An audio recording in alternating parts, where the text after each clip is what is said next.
It's the Brad and John Show. And this is the B segment, the Bravo segment, and the date today is February 17th, 2025. Then we are actually working today as opposed to the government workers. You know, John, we have some of the best listeners. We sure do, don't we, Brad? I mean, you know what? I know that's been a staple and a trademark of your career in radio, but we have ones to this show that are just very special. Yes, we do. And they brought up my rant about Dawn Chapman and her, shall we say, less than flattering glasses. And once again, Dawn, I love you. I think what you're doing is God's work. I really do.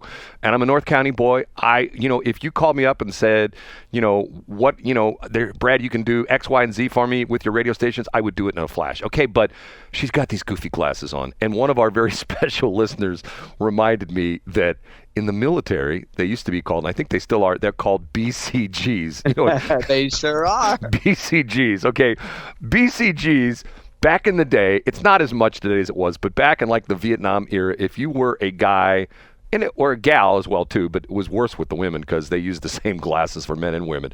But if you were a man and you had glasses and you got the military issued glasses, they became known as BCGs, which stood for birth control glasses, because the idea was that any dude who was wearing those glasses ain't getting close to a woman. You know what I'm saying? So in other words, I just got a note, Brad, and apparently now, after you said that, there's a bill in the Missouri legislature to ban BCGs.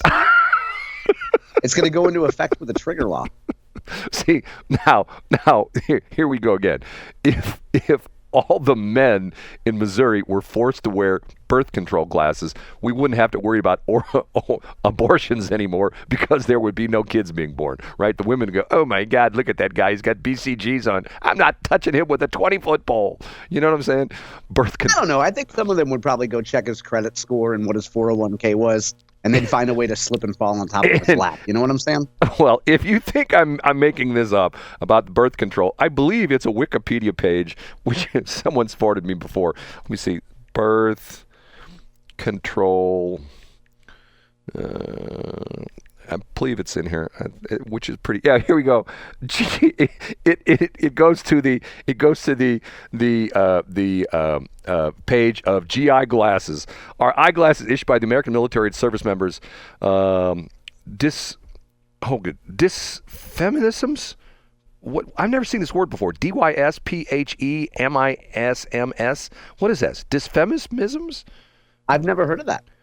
DYSPHEMISMS. For them include the most common birth control glasses, BCGs, and other variants. At one time, they were officially designated as regulation prescription glasses, RPGs. They don't use RPG anymore because people going, RPG, rocket-propelled grenade. These were commonly said to mean, back when they said RPG, they said that was meant to mean rape prevention glasses due to their unstylish appearance. At times in the U.S. Navy, they were also called Standard Navy Ugly Glasses, or SNUGs. Similar glasses without metal can be issued to inmates in state and federal prisons. So ladies, when you are wearing those glasses, thinking about that's prison issue eyewear, okay? Maybe not with the cheetah print, but it's prison issue eyewear. God, don't you love the internet? Don't you love the internet? You know, you couldn't do that sort of thing today, because think of the outrage if you had any kind of a title that was, in that neighborhood, people would have a fit about it. Well, fashion and the cat eye glasses are typically the shape that Dawn Chapman's glasses have sort of that cat eye look to them, but the cat eyes typically are smaller glasses, and they're like sort of like teardrops on their side, if you know what I'm saying. They typically have a large round inner side, and then they go to a point on the outside, sort of like like the cats have their eyes like that. I get it. Yeah, I get what you're saying. Brad, before I forget, I meant to tell you, this weekend I met a woman who grew up not too far from you, who went to Twillman Elementary School. It was entirely random. I was at a child's birthday party over the weekend, and I was chatting with a guy that grew up in Wildwood. And he asked me where I was from, and I told him I was from Spanish Lake. And this girl took a few steps over, and she said, did you just say Spanish Lake? And, we had the conversation where you never meet a white person from Spanish Lake anymore. No. And, Brad, she grew up right off of Trampy. Yeah. And right around Trampy and, Criterion, so not too far from Brad. And she went to Twillman Elementary School. So we exchanged a lot of good North County anecdotes. She's a bit younger than me. And so we didn't know a lot of the same people, but obviously the same neighborhood staples, Brad, Bell Park Plaza, a number of landmarks that you and I have discussed. So we had a nice 90-minute conversation about the good old days in Spanish Lake. John, I still quite frequently go up to North County. Matter of fact, I was there just last week. And what were you doing up? What?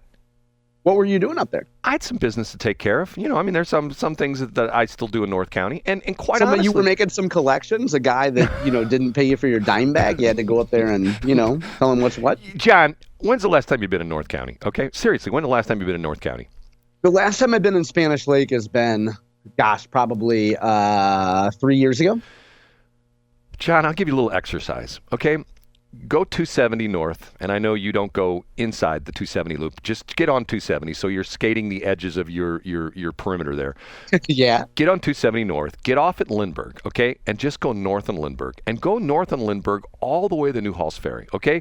Go all the way to New Halls Ferry, then make a right on New Halls Ferry, come back south on New Halls Ferry, and get back on 270 and go back home. I think you will be blown away about how nice it is. I mean, especially. Wow, really? That like around that Cross Keys area? Are you saying that it's improved in that Cross Keys area? It's very nice. There's nothing. You're asking me. I won't skirt the issue. What was I doing in North County? I bought some stuff on Facebook Marketplace, okay? And the lady lives off of Patterson, okay? And I've gotten 2 things from her, and I had 2 different special trips, and I drove up there. And every time I do it, and it's not the first time, every time I do it, I think to myself, here we go again. Everybody talks about how bad North County is. You go that stretch from Lindbergh up to Elizabeth, Washington, Elizabeth, very nice places, a lot of different restaurants there, there's you see very nice cars. You go all the way up to 270, Lindbergh and New Halls Ferry. The Cross Keys Shopping Center is like most of these is gone, but there's a bunch of just, standalone buildings. I guess about, a couple years ago, I ate at the Chili's right there at Lindbergh and New Halls Ferry. And once again, I mean, that was my area. And to the point where I think that what's sad about it is that you put me in places in North County, and I'm telling you, if you blindfolded somebody and said, hey, if you just drove them around for like 2 hours and then took the blindfold off and they said, where am I? You go, you're in Kirkwood. People go like, oh, this is nice, because you can't tell a lot of difference. You go through the neighborhoods, some of the houses, like if you take the shortcut, what is that? If you go New Halls Ferry, the shortcut that gets you over to Lindbergh, was that Waterford or something like that? I know what you're saying. Yeah, it's not Waterford, but I know what you mean. I mean, nice houses, all well kept. I did that in the summer, about 4 or 5 months ago. Grass, lawns well kept, and I'm thinking to myself, but then when you go in the North City, that's a different situation where I told you the story. Yeah. It's way different there. I mean, and it always has been. And I think that the North County area, that particularly that Cross Keys area, once they put in that memorial sign about the filming location of Board of Education, as seen on YouTube, directed by Brad Hildebrand, that changed things because people had a little bit more respect for that stretch once they put that plaque in, See, the problem they're having, North County has the same problem that St. Charles County has, that the media doesn't go into North County. Tell me the last time, dial up your local TV stations, tell me the last time you've seen any of these anchors who are in North County or live there. Find me one media person. I knew of one, Tony Colombo, used to be on 97.1, who's now with the J3 crew. He's lived in Florissant. He moved to St. Charles County. He was a Hazelwood High School guy. Talked about how he went to Hazelwood Central. Yeah, the whole bit. Okay, find me one media person who lives in North County. I'm telling you, there won't. If you go down to Channel 4, Channel 5, Channel 2, Channel 30, any of them, well, there's Channel 30 doesn't have any local people, but that's a whole other story. But if you go down there and you say, hey, how many of you live in North County? 0. But I say, like I said before, the media elite in this city live along the Highway 40 corridor from the Missouri, from downtown St. Louis out into Wildwood, Chesterfield, actually technically Chesterfield all the way out to the Missouri River, and they live south of Delmar, now north of 44. That is the corridor right there, which would include, Richmond Heights, which John made fun of, but Richmond Heights, Ladue, Town and Country, Creve Coeur, Wildwood, big, and once again, one of the areas that nobody ever talks about is, I've seen this in a couple different places, one of the most prosperous zip codes in the entire country is the zip code where Huntleigh is. And if you know where Huntleigh is, if you get off Highway 40 and you go south on Lindbergh, you're in Frontenac, and then when you get about 3/4 mile south of Highway 40, it turns into Huntleigh. That's where all the super rich people live. The rich people live in Ladue. The super rich people live in Huntleigh.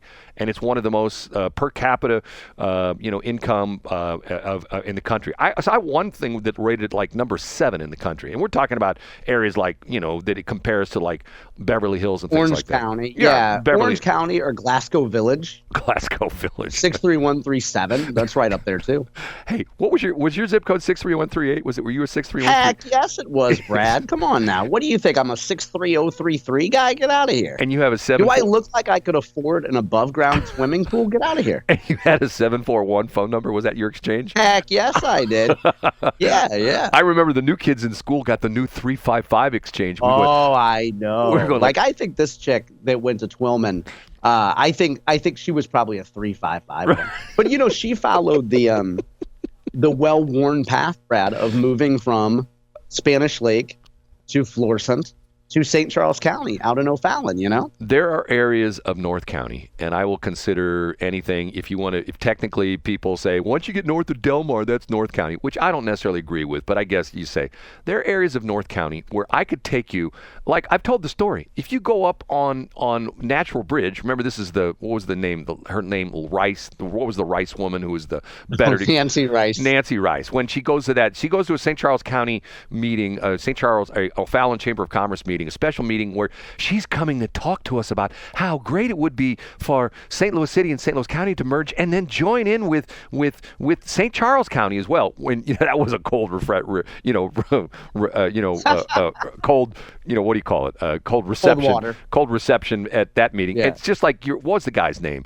Mr. John Hancock. Yeah, John Hancock, Mr. Piano player, who shows up at the county council meeting saying, well, we're doing this Better Together thing, and we should bring in bring in St. Charles County. Let me tell you, there weren't people there going, oh, John, you're so wonderful.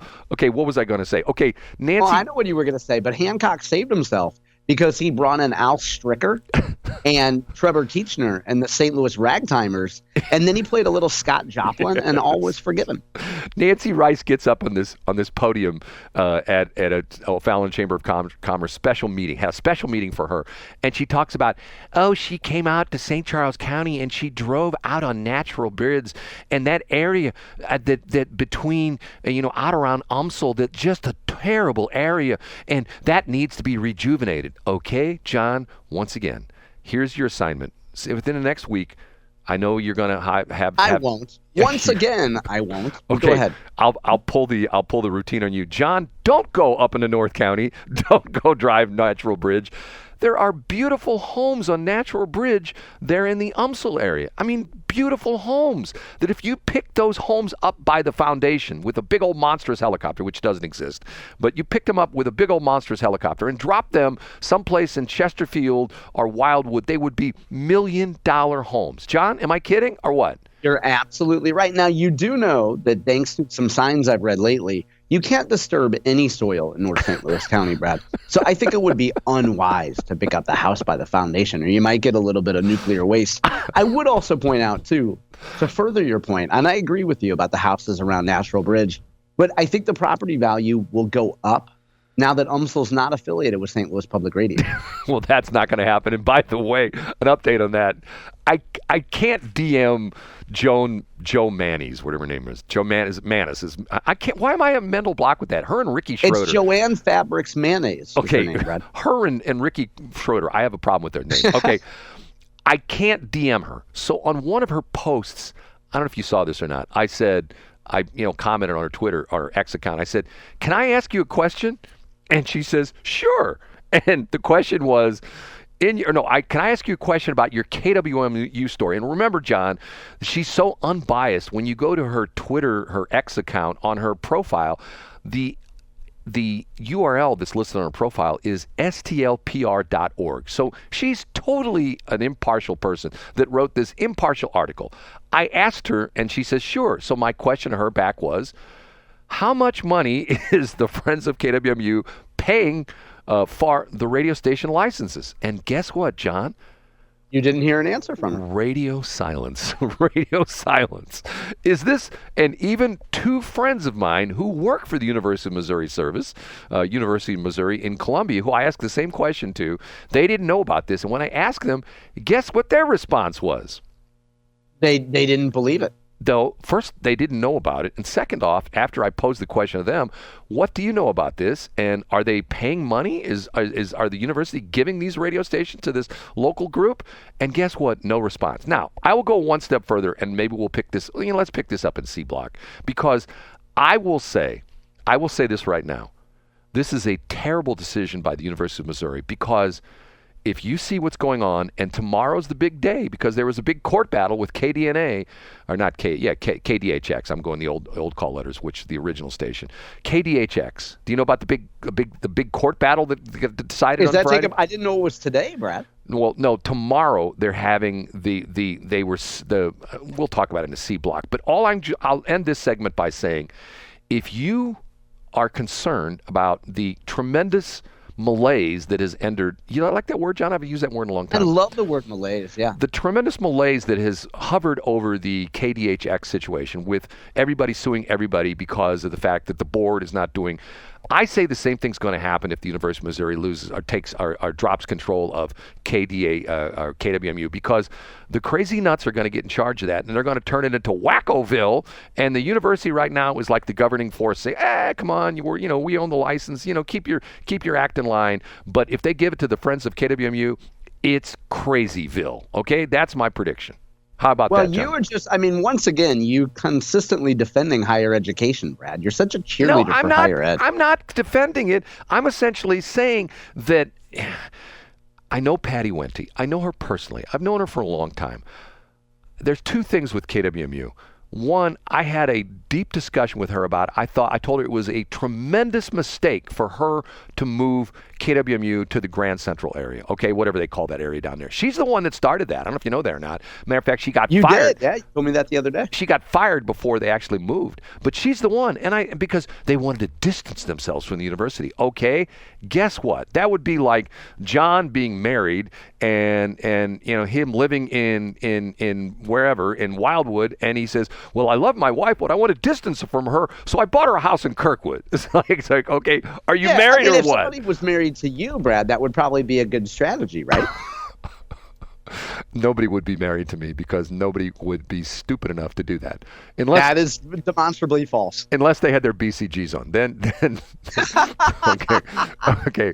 Did we figure out what phrase to use if the women are postmenopausal? No. We won't go there. We have to take a break. John, it's a holiday. I'm all fired up. What's wrong with me today? Well, here's the thing. I think you got a lot of sleep last night. I think that you're still kind of like berry fueled. I think it lit a fire underneath you. I love it, Brad. You had somebody join the Westplex Chamber of Commerce last week. It was great. Yeah, a couple people. Okay.